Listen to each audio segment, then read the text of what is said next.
Depuis plusieurs semaines, les populations de plusieurs villes du Gabon, notamment Libreville, Port-Gentil et Lambaréné, font face aux inondations récurrentes. Face à ces situations déplorables, que doit faire le gouvernement? Pensez-vous que les autorités gabonaises assistent convenablement les populations sinistrées? Que faut-il faire pour éviter de telles situations à l'avenir?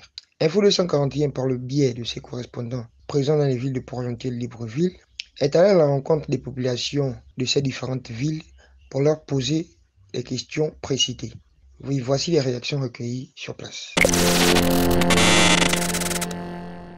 Pour moi, je pense que le gouvernement gabonais doit bien veiller à ce que ces inondations autant pour moi, puissent ne plus revenir encore et prendre soin de tous les habitants qui sont aux alentours, afin de leur dédommager. Donc pour moi, c'est un peu ça. Merci.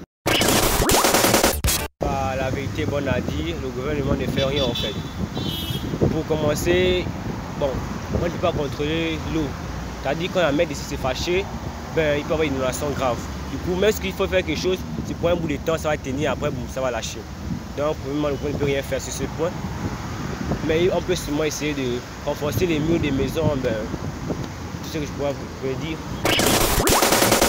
C'est une situation qui nous attriste parce qu'on a des familles qui vivent, par exemple, à Lambaréné. Dans les zones à risque. Voilà. Donc vraiment, on prie que cela s'améliore, que cela cesse, que ça prenne de l'ampleur. Que le gouvernement trouve des... Surtout que le gouvernement essaie de trouver des solutions pour remédier à toutes ces situations-là. Merci. Et on prie que le bon Dieu intervienne parce que tout l'appartient. C'est lui qui a le dernier mot. Le gouvernement peut y faire, mais si Dieu dit que ça prend une tournure, ce sera compliqué. Le truc c'est quoi? Le gouvernement ne peut rien faire, certes, mais c'est la nature. Ce sont des choses qu'on dit, c'est la nature. Mais le gouvernement aussi n'a pas trop la tête dans nous, des gens qui vont perdre de temps à réfléchir sur nous. Eux, ils prennent la vie, c'est bête pendant quelques minutes, après ils banalisent. Ils ne savent pas que les gens qui vivent ça, ils ne sont pas en capacité. Voilà, ils sont démunis de tout. Eux, ils ne sont pas en capacité de voir, de se mettre à la place de certaines personnes parce qu'ils ont l'argent, ils ont le pouvoir, c'est le membre du gouvernement. Donc, on ne peut prier que sur Dieu, on peut se prier que sur lui.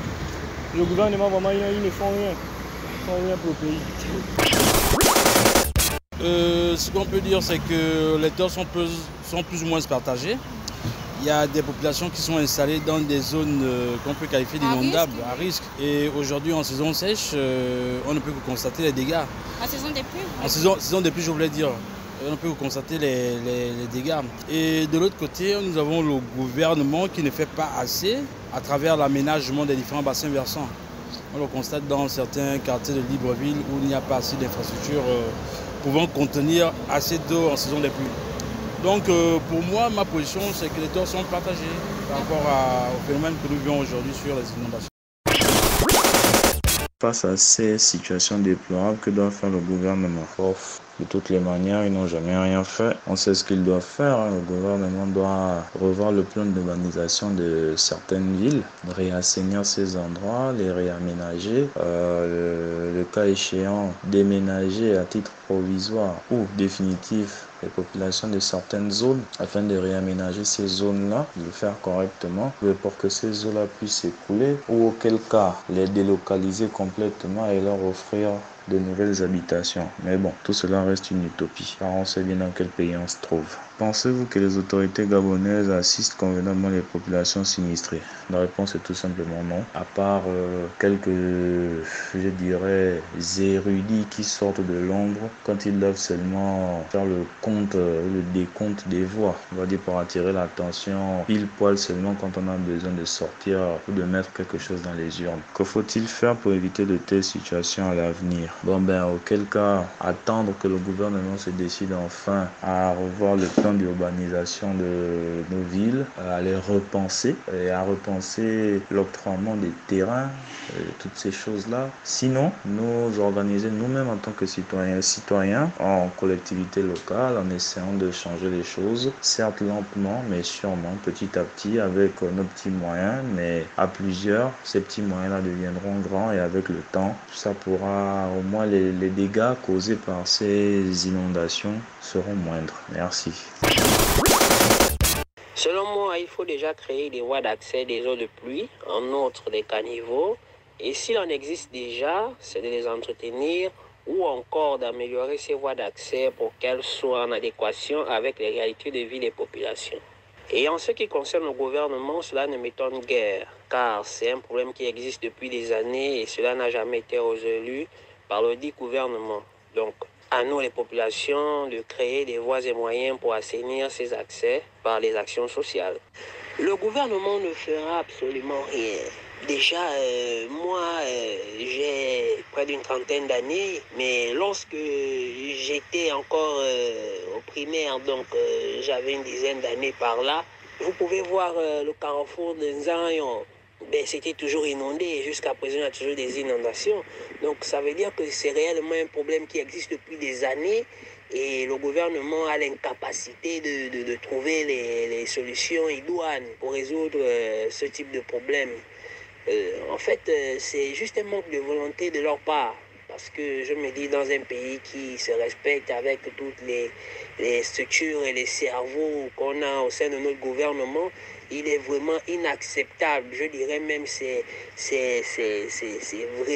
vraiment déplorable de savoir qu'on en arrive à ce genre de niveau au XXIe siècle où nous avons encore ce type d'inondation dans nos villes. Bon, maintenant, comme je l'ai dit tantôt, à nous, les populations, de trouver les voies et moyens. Donc, par des actions sociales, essayer peut-être de nettoyer les caniveaux qui existent pour les voies d'accès ou encore essayer d'en créer. Parce que si on attend toujours quelque chose du gouvernement, on n'aura pas gain de cause. La preuve, comme je l'ai dit, ça fait plusieurs années, ce problème est toujours là et il n'a jamais été résolu. Ce que je pense qu'il faut faire, je veux dire qu'au préalable, les autorités n'assistent pas convenablement les populations touchées par les inondations.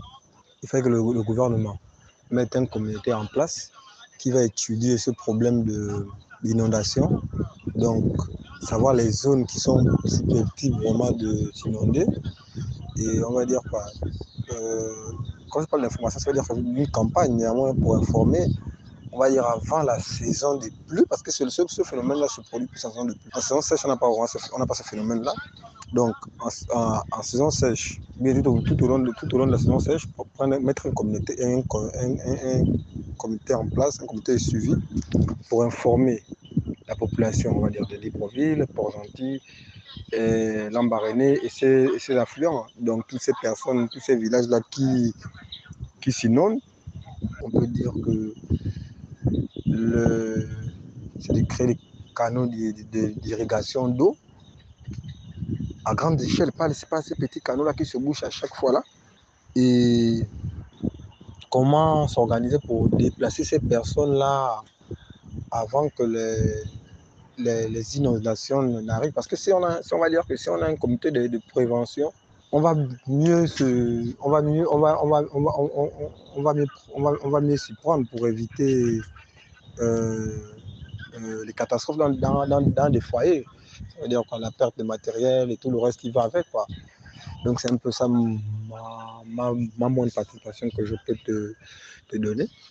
Mais le plus nécessaire, c'est l'information, informer la population. En fait, c'est un peu ça.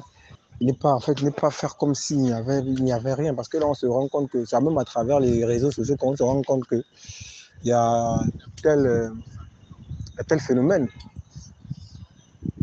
Mais alors que si au préalable, il y avait, on va dire quoi, il y avait ce comité dont je fais part là, tu vois qu'au moins les populations savent qu'en telle période, et en telle période, il y aurait des crues. Voilà, les gens vont prendre les précautions qu'il faut, quoi. Les inondations récurrentes qui frappent principalement nos villes de Libreville, Port-Gentil et Lambaréné sont en phase avec l'actualité mondiale sur les changements climatiques. C'est pour expliquer que ce phénomène ne peut qu'être naturel, mais qui s'explique. Le gouvernement gabonais devra d'abord chercher à approfondir les raisons principales qui entraînent ces inondations chez nous, au-delà des changements climatiques. Dans mon regard personnel, je considère que l'activité industrielle liée à l'exploitation du pétrole, du bois, du gaz, la déforestation de chez nous. Donc cette forte activité industrielle entraîne logiquement une conséquence sur notre système écologique ou encore notre écologie. Vous savez que l'industrie aujourd'hui a ses risques, ses conséquences aussi dans l'environnement. Dieu a créé la terre avec un ordre, un équilibre. Mais quand l'activité humaine, avec son capitalisme, ne tient pas compte de son environnement, cela entraîne aussi ce genre de conséquences que nous vivons aujourd'hui. Aussi, n'oublions pas le phénomène de l'urbanisation qui se fait de façon anarchique. Et oui, c'est une vérité aussi chez nous.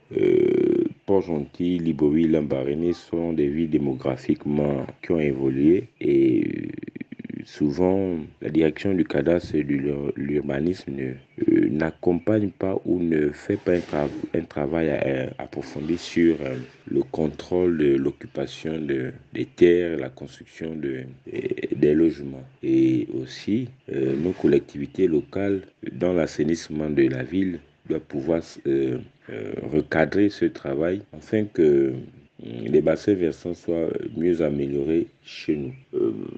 Comment les autorités assistent les populations sinistrées? Nous, du côté de Port-Gentil, il faut considérer que nous n'avons pas des logements, les logements d'urgence, les logements sociaux d'urgence qui pourraient accueillir, en cas de sinistrés, des populations. Et c'est pour dire que ce phénomène doit pouvoir interpeller les autorités, surtout le ministère en charge des affaires sociales et les différentes directions provinciales, de voir comment aménager aujourd'hui des sites d'accueil des sinistrés. Mais nous ne les avons pas encore chez nous. Je dirais que la connaissance des risques doit engager la prévention des risques. Prévenir les risques chez nous, c'est effectivement prendre en compte que désormais, le phénomène des changements climatiques aussi, ce phénomène est une réalité dans notre pays.